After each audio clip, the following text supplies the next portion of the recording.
Hey everyone, and welcome to my fourth Patreon funded how-to video. This month I want to talk to you about the two kinds of Tunisian lace eyelets I use most frequently in my own patterns. The first one has been a staple of my design work for quite some time, and the other one is a fairly new addition to my repertoire, but it's one you'll definitely be seeing a lot more of in the future. Now I'm going to talk you through both of these techniques today with reference to this simple pattern here. Now don't worry if you haven't seen these charts before. I'm going to talk you through it step by step so you'll understand both how to make the eyelets themselves and also how to recognize them when you encounter them in any of my designs. So first things first, what we need here is a small piece of crochet. This little piece here is just a small piece of what I would call double crochet stitches, but what Americans would call single crochet. Now the stitches themselves don't matter. What we're actually looking for are the little V's on top of whatever stitch you decide to do, because that's what we're going to be working our chart into. I've also done 9 chain stitches at the beginning here, so we actually have those in advance because that's how tall the chart we're going to be making is, really. That's our foundation row on this. Now the chart itself is actually written out in a grid pattern. You can see here that you've got all your little squares sitting on top of each other and a series of numbers underneath. Now the chart itself is read from right to left per column, and the columns themselves are read from top to bottom. So whatever symbol you encounter next is the symbol you're going to work next, basically. So you can see the first column here is all just worked in Tunisian simple stitch. That's what the white squares mean. The little black triangles there are your yarn overs, and the little grey symbols there, the little shapes, are your decreases. Now they tend to come in pairs because your yarn over increases, your decrease decreases the number of stitches you have. The little 2 inside the yarn over further on in the chart indicates that you'll have 2 wraps on that particular yarn over, but we'll get to that in a little bit. So we'll work the first column here first anyway. Now there are 8 squares in the column and then a little grey square at the very bottom where you work into the base of your fabric that you've made already. So every single one of those 8 squares indicates that you're going to do what's called a Tunisian simple stitch. And it's very similar to the very beginning of what I would call a double crochet and what Americans would call a single crochet. We skip the very first chain, we work into the second chain. So you push your hook in, yarn over and draw through, and that's all you do. That's the first square complete. The second one into the next chain, hook in, yarn over, draw through. And the same the whole way down, hook in, yarn over, draw through for all 8 of those squares all the way down. So once you reach the base, you should have 9 loops on your hook. The first loop is the one that was there already, and then the other 8 are the ones you've picked up as you've worked your way down the chains themselves. The grey square at the bottom of the first column basically means that you should find the very next V along the fabric you've already made. Now this would be the shawl in general if that's what you had to hand, but in this case it's just our few rows of double crochet stitches. So into that I'm going to push my hook into the very first V, yarn over and draw through. Now that's the grey symbol complete. The return pass is never really charted because it's always the same thing. It's always yarn over through 2 loops, yarn over through 2. Repeat it until you're back to just 1 loop. So we'll just do that here now. So yarn over through 2, yarn over through 2, yarn over through 2, etc., until you're right back to the top. Once you're done, that'll give you the first column complete and we can progress onto the second column. So you can see how tall that is there. It's quite a lot out of one single column. The second column here has got a bit of work in it. You can see there that the very first square at the top of the column is a Tunisian simple stitch again. So once again, we just find the little horizontal line on the previous column, push your hook from top to bottom through that, yarn over and draw back through. So that's given you that loop complete. The very next symbol along there is a little black triangle. So all we have to do for that is a yarn over. So we yarn over like that, and that's that symbol's action complete. The very next symbol along, again, is a grey one. You've got 2 little symbols that are connected with a little ligament in the middle, and that's to symbolise a decrease. So we find the very next 2 little lines on the fabric of the previous column. Push your hook through both simultaneously, push, push, yarn over and then draw back through both. So what you've essentially done there is you've taken 2 lines and you've turned them into 1, like that. So your yarn over adds a stitch, your decrease reduces a stitch. So you end up equalizing as you go on that.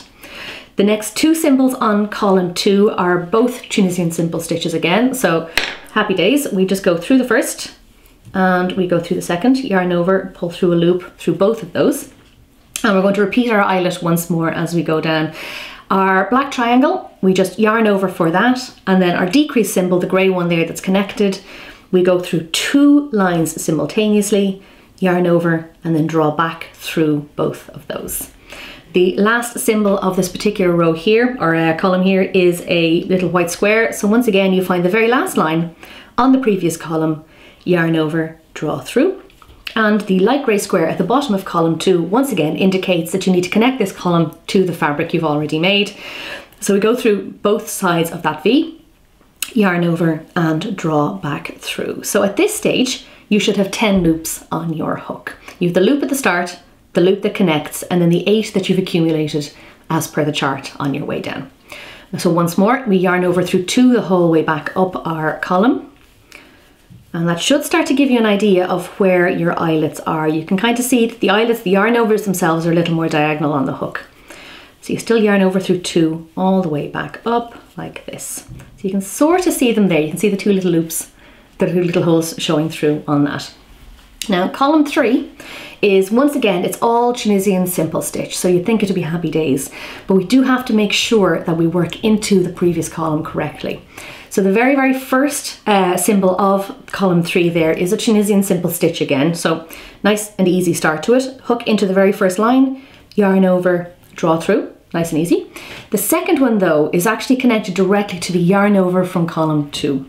So we need to find that and make sure we get it right. So the yarn over on column 2 is located in the bottom left corner of that little eyelet you've made. Now it looks like a little cobweb at the bottom of a window. Tiny little diagonal thing sitting there in the corner. So what we do is we pick that up, yarn over and draw through that. And that pulls it out of the way and makes sure the eyelet is nice and easy to see. So we've got that one done. The third Tunisian simple stitch of column 3 is worked directly into the decrease of column 2. So once again, we have a look and we find the very next line along, because that's going to be the one we need to work in. If you're not sure, you can actually look back on the first column. You can see that there's a little fork in the road almost, and there's 2 roads converging into one on that. So it's the convergence that you're looking for. It's that particular piece. So we yarn over, draw through on that, and then we can work the next 2 stitches without any fear, because they're nice and easy, straight into the lines of the previous column. So yarn over, through, hook in, yarn over, through. And once again, just for good measure, we're going to work into our yarn over on the second eyelet of column 2. So that Tunisian simple stitch there again, we find the eyelet, we look in the bottom corner, and you have a look for that tiny little ligament there in the corner, little cobweb in your window.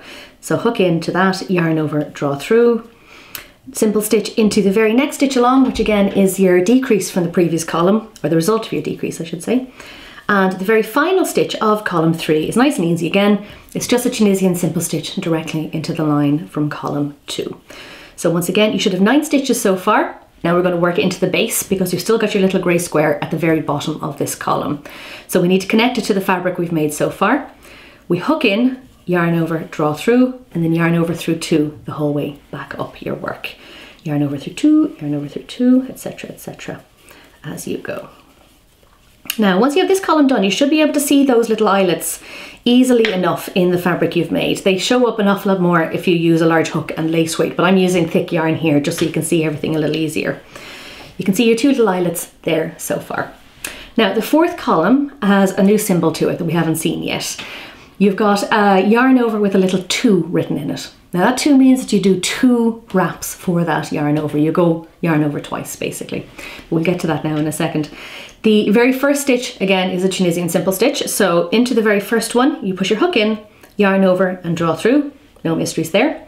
And now we get to that yarn over with the 2 in it. So all you have to do for that is wrap twice on your hook. Simple as that.